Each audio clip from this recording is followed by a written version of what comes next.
Upon receiving my husband's call that he was about to board the plane, I calmly responded with a From the other end of the line, the secretary's coquettish and nasal apology came through. Elena, it's all my fault for booking the wrong flight ticket. Please don't blame Jason, it's entirely my mistake. Jason comforted her in a low voice for a long time, then said to me with a hint of impatience, Elena, don't be unreasonable. The ticket for tomorrow is just the same. The next day, what arrived at the island was only a divorce agreement. Just because of this trivial matter? Yes, just because of this trivial matter. It was half a month later when I saw Jason again. As soon as he entered the house, he instinctively frowned and began to question me with a cold face, as if I were not his newlywed wife but rather a negotiation counterpart or even his subordinate. Elena, you haven't worked for 3 years. How will you survive without me?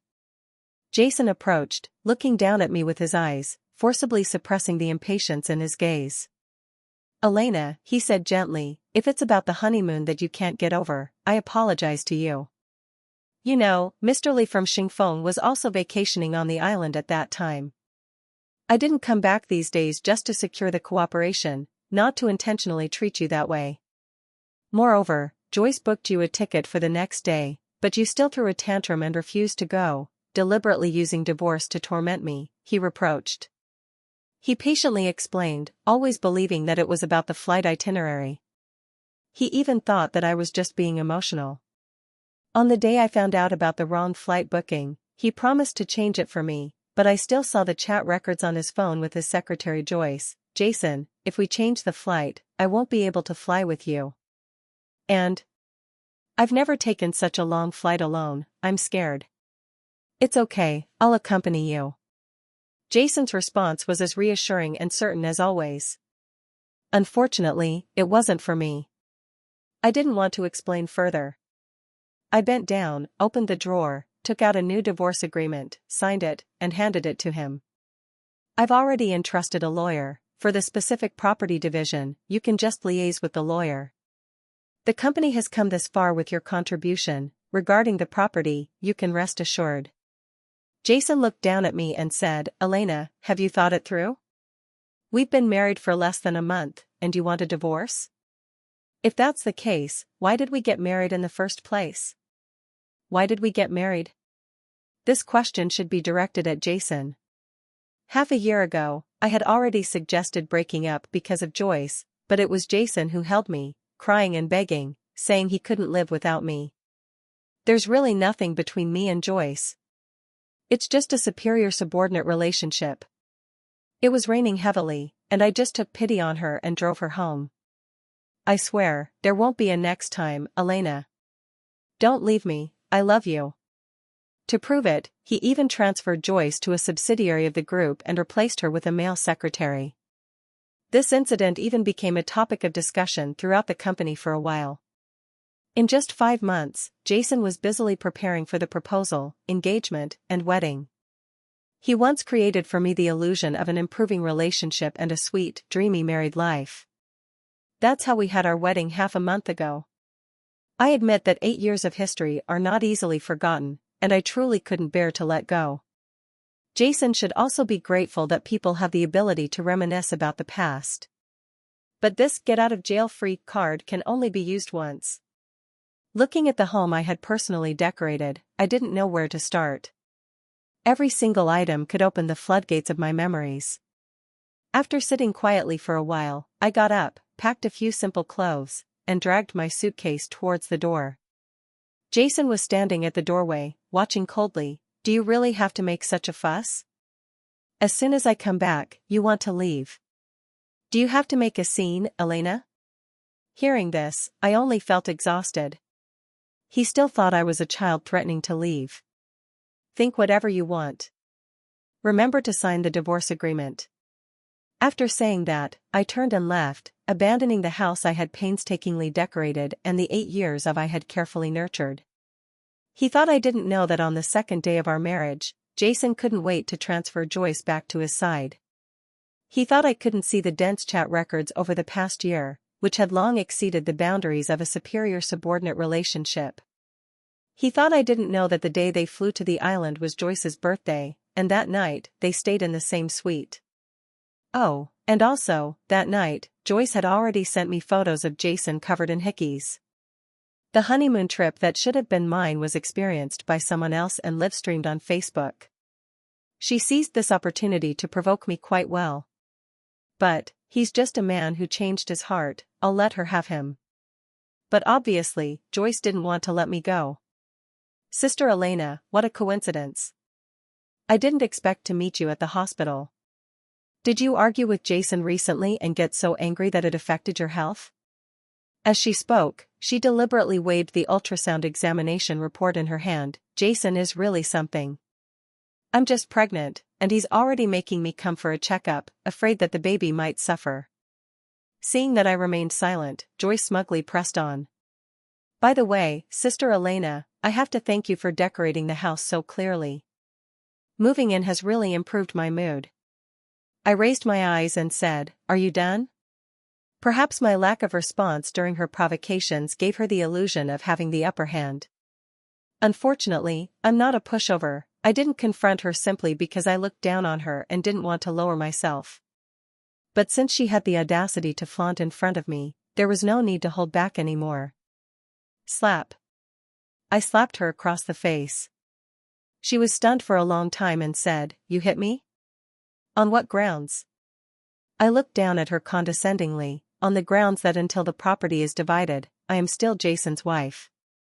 You couldn't wait to give yourself away before even taking the position. Is that something to be proud of? Be careful, I might endure the disgust and not divorce, and you'll never be able to take the position.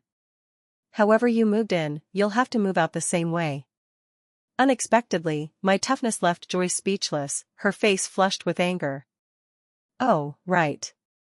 The designer bag you're carrying, the lambskin shoes you're wearing, and even the money for your checkup, they were all given by Jason, right? These are all marital property.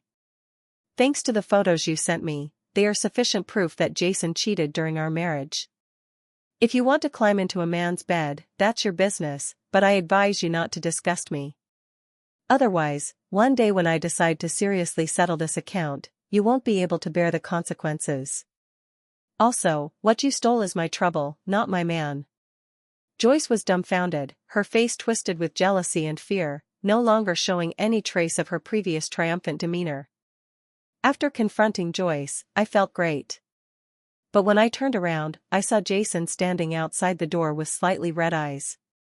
After returning from the hospital, Jason kept contacting me, but I didn't give him a chance to explain. The persistent phone harassment made me unable to resist blocking him. Feeling alone, I randomly bought a plane ticket and went to an unknown small city. Since I started dating Jason 8 years ago, I lost the right to think for myself. Because of various reasons Jason mentioned, he couldn't marry me. Yet, he made me live the life of a housewife early on. I cooked good meals, provided meticulous emotional support, and was a wife who could only share hardships. People in Jason's circle said he had a virtuous wife, but they didn't really respect me. I once heard Jason's friend expressing regret for him. "It's a pity, Jason, you're so young and already living a monotonous life. Your wife is virtuous, but she's too boring. Besides asking you what to eat and what to wear every day, there's no novelty. Don't you get tired of it? How about I introduce you to someone interesting? I recently interviewed a new secretary, she's hot and energetic, 100 times better looking than Elena. What do you think? Want me to set you up?" I didn't hear clearly what Jason replied, but after that, a female secretary appeared by his side. After finding a place to stay, I began to quietly reflect on the past few years. Many details that I had overlooked surfaced in my mind one by one. This relationship was only genuine in the first few years. Perhaps I didn't even realize that it had long since deteriorated. From the moment I lost myself and had eyes only for Jason, I was already at a disadvantage, willingly falling into the abyss. Such a distorted way of interaction couldn't last long. Thinking about these things, I fell asleep. But this sleep was restless. I had many bizarre dreams. There were scenes of playing and laughing with friends at 10 years old. There was the anger when my father brought home a stepmother at 12. I understood that I no longer had a home. There was the amazement when I first met Jason at 19. There was the exhaustion of working 3 jobs a day when Jason started his business at 20. There was the happiness of our wedding at 26. And more. A piercing ringtone woke me from my sleep. Irritated, I fumbled for my phone on the bedside table. It was an unfamiliar short number. I answered the call, and a polite inquiry came from the other end. Is this Mrs. Jason? I am a nurse from the Second People's Hospital. Last time you accompanied your husband for a physical examination, we found a shadow in his stomach. To be safe, we suggest that Mr. Jason come to the hospital for a detailed set of examinations. The nurse's voice was pleasant. My fingers tightened around the phone, feeling a bit worried. Then I realized and felt an indescribable sense of self-mockery and exhaustion. Not long ago, he had mentioned that his stomach often felt uncomfortable. I had to act coquettishly, persuade, and pull him to make Jason reluctantly take half a day off for the physical examination. Looking at the evenly spread sunlight outside the window, I said softly, "I'm sorry, we are already divorced. Please call Jason himself about this matter." The nurse was a bit embarrassed. Then could you please tell me Mr. Jason's contact information? At that time, only your phone number was left. I fluently recited Jason's phone number, apologized to the nurse again, and hung up the phone. I didn't know what Jason was thinking. With a new partner by his side, he still came to harass me. After I blocked him, he changed to another number to call, being indecisive and hesitant, which was typical of Jason in relationships. The call connected, and there was silence for a few seconds. Just as I lost patience and was about to hang up, Jason's voice came through. "Elena," he called my name in a low voice. "That day at the hospital, it wasn't what you thought." "I can explain." Mr. Jason, I interrupted him. "Between us, perhaps there's no need to discuss such topics anymore. Save your explanations for your next wife." "Elena," Not wanting to give him a chance to speak, I continued, "I hope the next time you contact me, it's about the good news that you're willing to divorce quickly. Other than that, we have nothing to say to each other." After hanging up the phone, I felt an indescribable anger in my heart. After 8 years of a long-term relationship, I finally saw through the greed hidden beneath his affection. He wanted everything. He couldn't let go of Joyce's tender embrace, nor did he want to give up our 8 years together. No, to him, I was probably just a perfectly attuned nanny. In his calls over the past week, he acted as if nothing had happened. It seemed like he had just woken up, asking me in a hoarse voice, "Elena, where did I put the jewelry I prepared for the client last month?" Or after a drinking session, he would instruct me with a hoarse voice, "Elena, my stomach is uncomfortable. Where is the stomach medicine at home?" "Elena, I'm not used to the breakfast at home. I want to drink the porridge you make." I was extraordinarily angry. I tried to calm myself, but my trembling hands betrayed my emotions. Holding back my anger, I said word by word, "Jason, I have already filed for divorce. These things of yours have nothing to do with me. I am not your nanny. If you can't find something, if your stomach hurts, those are your problems. If you need help, find Joyce, don't come to disgust me. My lawyer has contacted you 3 times, and you've refused each time. This is the last reminder, otherwise, I don't mind going to court. I don't know what you're trying to do, whether you're used to having a free nanny or you want to have your cake and eat it too. Jason, don't make me update my understanding of you again. Let's part on good terms." After hanging up the last call, I opened the phone's SIM card slot, took out the SIM card, broke it, and threw it into the trash can. The last bit of affection was exhausted by Jason's calls. It's not that he couldn't bear to let me go, all of this was just a man's selfish harassment. He had become accustomed to being taken care of. I got a new SIM card and bought a plane ticket. I flew to the island I had always wanted to go to, which was what Jason and I had agreed upon on our 5th anniversary. When I mentioned it back then, his eyes were full of tenderness. He immediately started looking up travel guides. However, at that time, the company was just starting, and I didn't want to hinder his career. Then it's settled, our honeymoon trip will be to this island. Humph, you mustn't lie to me, or I'll go by myself and never talk to you again. Jason smiled with his eyes, put his arm around my shoulder, and said, Elena, rest assured, I will definitely keep my word. At that time I thought we would definitely go. After enduring the most difficult years, the future would be smooth sailing. I didn't expect that now, I would really go alone. Words said in love only count when in love. It doesn't matter anymore. The day I set off for the island, the weather was clear and bright.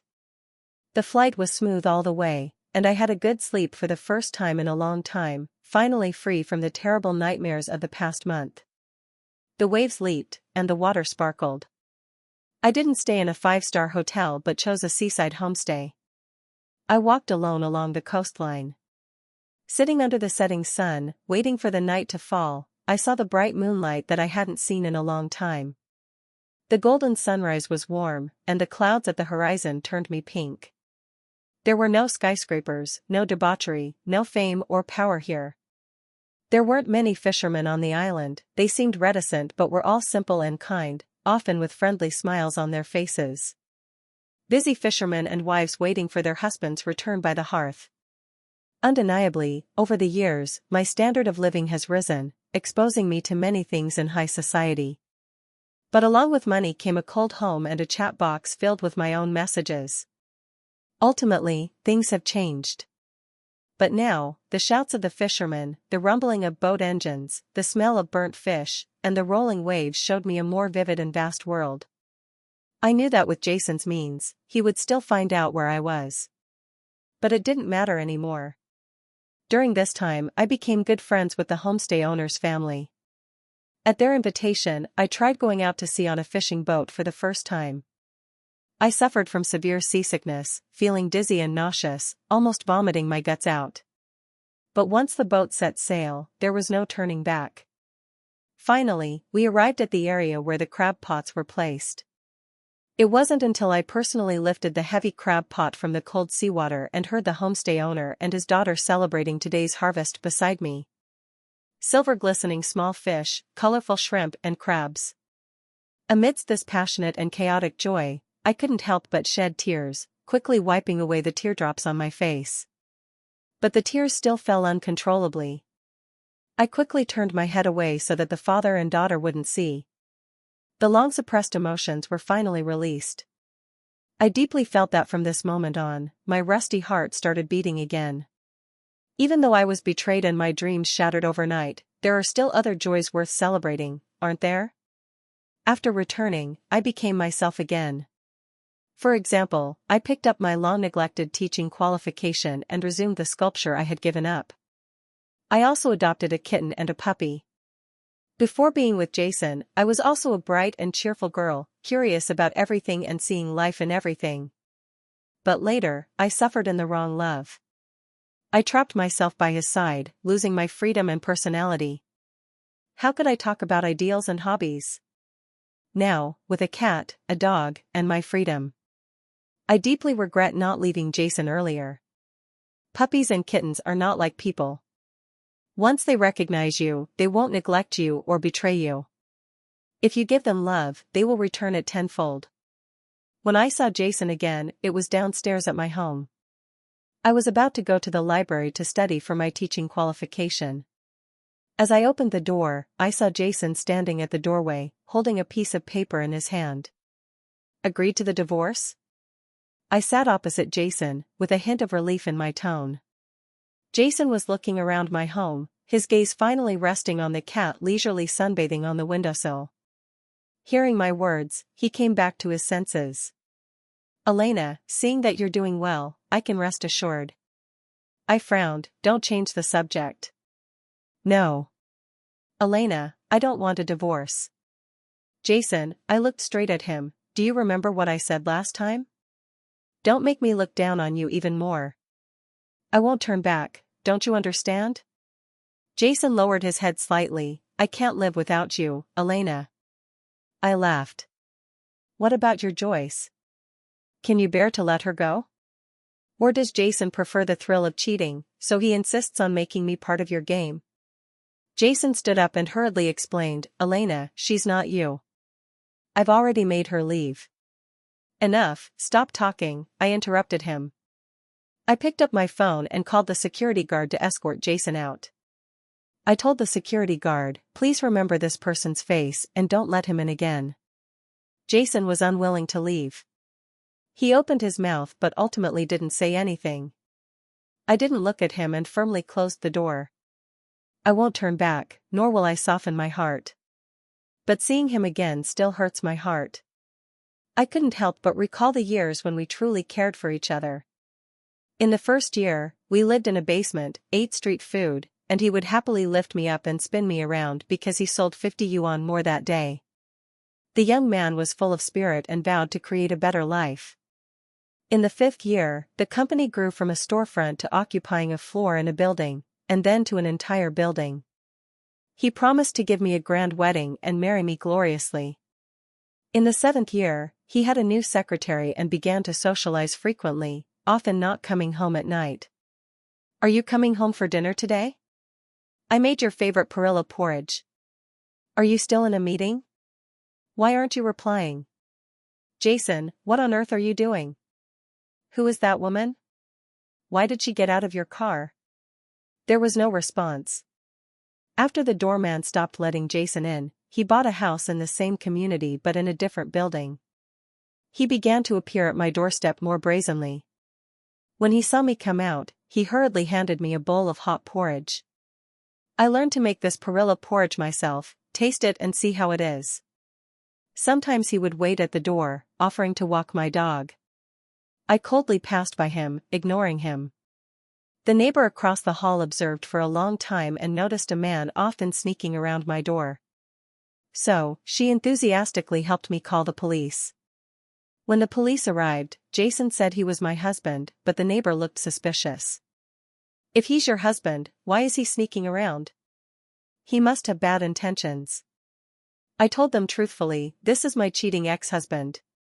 The police officer looked at Jason with a complicated expression. If you knew it would come to this, why did you do it in the first place?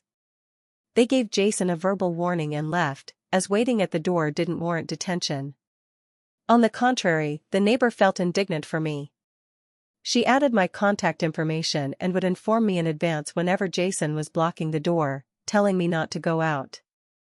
I was very grateful and told her it was okay. It's all in the past, if he wants to wait, let him wait. I don't care. The company was getting bigger and bigger. Jason didn't have time to pester me all the time. Many times, I could hear him handling business outside the door, taking one call after another. Among them were calls from Joyce. Jason would answer and say, I've told you, don't bother me again. He was quite decisive when it came to others' feelings. Unfortunately, he couldn't put himself in others' shoes. Now, in my eyes, he was just like Joyce pestering him, equally annoying. Later on, he started smoking. The smell of smoke in the corridor became stronger day by day, causing the neighbor to complain constantly. My dog already had asthma and couldn't stand the smell of smoke. With the intention of minimizing contact with Jason, I thought I could endure it a bit longer. But when I couldn't bear it anymore, I opened the door and splashed a basin of water out. Jason, what kind of affectionate persona are you trying to portray now? You were the one who changed your heart first, and you were the one who cheated. On the island, you know what you and Joyce did. At the hospital, Joyce said she was pregnant with your child, I know all about it. After doing all these things, you still have the nerve to come back and ask for my forgiveness. Are you so sure that I still have feelings for you? Jason looked up, his hair still dripping with water, his eyes gradually dimming, his face full of regret. Elena, listen to my explanation. He continued, Joyce's pregnancy is fake, she lied to you. But your cheating is real, isn't it? Jason left. Perhaps because his actions were exposed, he couldn't face me. He didn't show up for 5 consecutive days. Finally, I had some peace and quiet. After returning from the island, I began to prepare for the teaching qualification exam. I love children. Before meeting Jason, my dream was to be a teacher. Without the influence of emotions, I became more immersed in studying. Time passed quickly every day, but I gained a lot. Time flies, and in the blink of an eye, it was time for the written exam. After 3 exams, when handing in the papers, others had expressions of excitement or disappointment, but I felt only calm. Anyway, I had done my best. The results came out quickly. I passed all 3 subjects in the first exam. I originally planned to go out and buy some groceries to celebrate at home. But as soon as I opened the door, I was confronted by Joyce, who came to make trouble. She looked haggard, her hair messy from running. "How did you find my home? Where is Jason? Where did he go? Is he at your home? If Jason is missing, you should call him. Why are you asking me for him? Elena, don't think I don't know. You're just pretending to retreat while actually not wanting to divorce at all." I frowned and laughed disdainfully. Yes, you're right about everything. Looking at this woman who once took my husband and always saw me as a thorn in her side, I had no good feelings for her at all. I'll say it again, I have nothing to do with Jason anymore. If there's someone who can't let go, it's Jason, not me. I actually wish he would let go quickly, so that both of you would stop harassing me endlessly. Joyce was good at catching key points. "Bitch," she said viciously, "you said you haven't seen Jason, but you slipped up. He clearly came to see you." Just as she mentioned Jason arrived. Ding. The elevator door opened, and who walked out but Jason? He was holding flowers and carrying a cake with pictures of my dog and cat. "Elena, I heard you passed the exam, I came to congratulate you." I acted as if I hadn't heard, not even giving him a glance. Jason's expression froze when he saw Joyce at the door. He said coldly, "What are you doing here? I've made it very clear, I don't love you, and we have nothing to do with each other anymore." "Jason, it's not true, right? You love me, it must be that bitch Elena seducing you again." I had no patience to continue entangled with them. I closed the door and pressed the elevator button. Joyce was still clinging to Jason, which was exactly what I wanted. The elevator arrived. Just as the doors were closing, Jason squeezed in. He grabbed my hand, lowered his posture, and asked softly, "Elena, that was just a small interlude, don't mind it. Can we have dinner together tonight?" He looked at me expectantly, trying to put the flowers into my hand. I pulled my hand away and avoided him. "I'm very busy, I don't have time." "Thank you for the cake, but Mr. Jason, you should enjoy it with Miss Joyce." Perhaps unwilling to give up, the next day, Jason appeared at my door again. "Elena, I want to try again. I know it's all my fault, can you give me another chance? Can we start over?" I looked at him calmly. "Mr. Jason, my attitude is already very clear." Jason's eyes were red, and tears were about to overflow. He rarely cried. The only time I saw him cry was 6 months ago when he tried to win me back. I was moved at that time, but the outcome was still terrible. From this, it's clear that crocodile tears cannot be trusted. Staring closely at Jason, I noticed that he rarely looked so disheveled, his hair was messy, and he wore a gray suit with a red tie, which was not as neat as before. In the past, every outfit of his was ironed and matched by me personally. But now, I only felt tired, wondering when he would leave. Jason looked at me awkwardly. "Elena, I love you." "Ha, he said he loved me. He used to say he loved me too. When he first met Joyce, he got drunk and said, 'Elena, I love you.' But look at Joyce, she's witty and charming, but what about you now?" Later, when we got married, Joyce heard about it and went to the bar to get drunk. He said, "Elena, I love you, but Joyce is alone in the bar, it's too dangerous. She needs me." Over the years, every time, everywhere, when he said he loved me, there was always someone else's shadow. It was as if loving me was his moral shackle. As long as he said he loved me, his infidelity with Joyce wouldn't be considered out of line. Ridiculous. I used to think that love made me willingly confine myself, while Jason was just spiritually wandering. So the first time, I swallowed this thorn because I couldn't bear to see 8 years of devoted emotions turn into nothing. Seeing the tears in Jason's eyes, I was convinced that he still loved me. Once bitten, twice shy. So now, I don't sympathize with him. Jason might love me, but compared to his pride and greed, he was just used to my meticulous care and long-term companionship. In our relationship, he was always taking. It's not that he didn't love me, he just loved himself more. After achieving success in his career, he felt that being with me was depriving himself, so he wanted to taste how tender the wild flowers outside were. Of course, my pain was also self-inflicted. I met the wrong person and willingly degraded myself, deserving to suffer in the relationship. But now, I've endured the grievances and the pain. I just want to get rid of Jason and start a new life. Jason, let's separate and leave each other some dignity. Jason has always been a proud person. He understood my words and saw my attitude clearly. After that, I never saw Jason again. But I received the news that he agreed to the divorce. Except for the villa we lived in, all other properties were given to me. When the news of our divorce came out, friends were all indignant on his behalf. Online, people praised Jason as a good man for giving almost all his property to his ex-wife in the divorce. I just smiled when I heard it. Who could refuse property delivered to their door? Moreover, it was all voluntary on his part. Life went on as usual. After passing the written exam, there was the teaching qualification interview.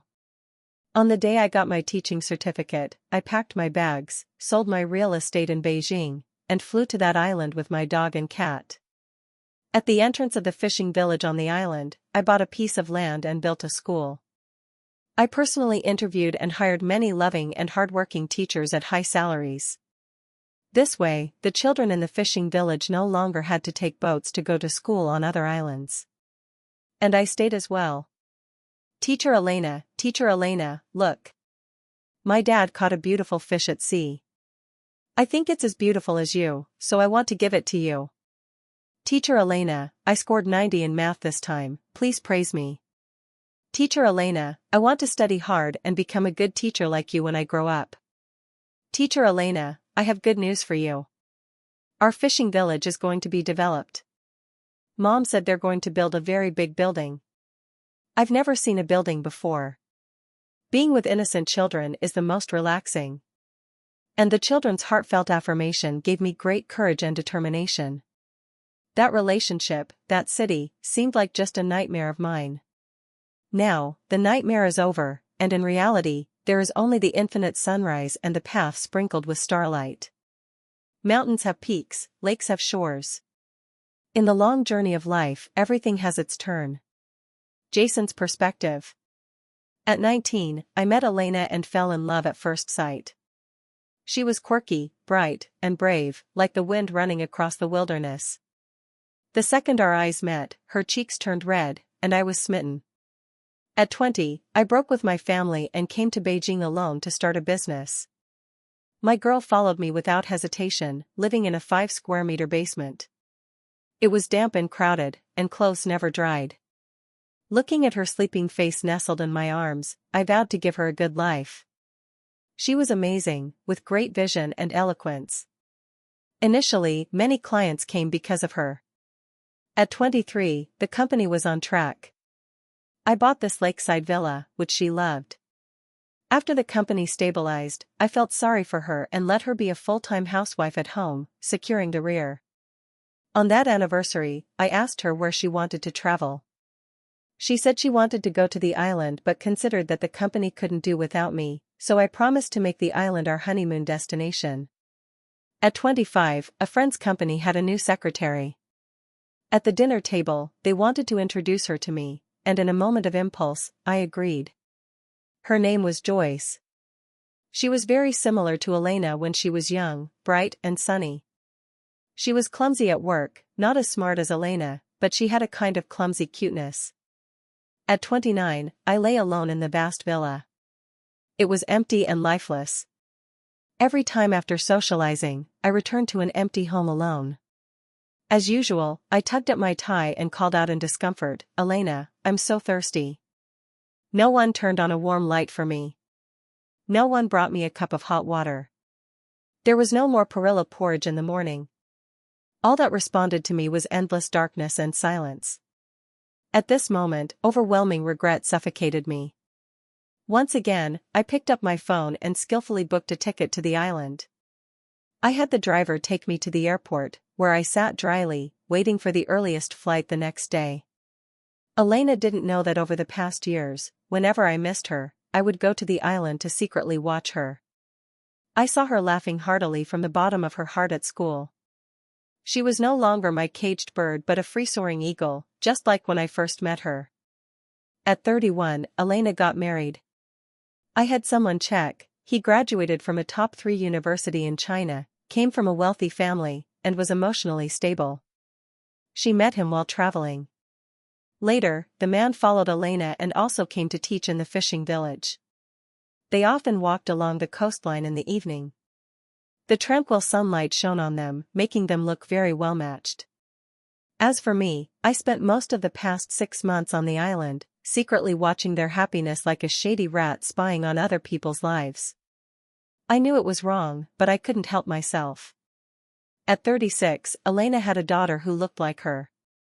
Later, when the girl grew up a bit, she was practically a carbon copy of Elena. Elena seemed to have completely forgotten me. I mustered the courage to greet her, but she looked at me like a stranger. We passed by each other without any pause. After that, I never inquired about Elena again.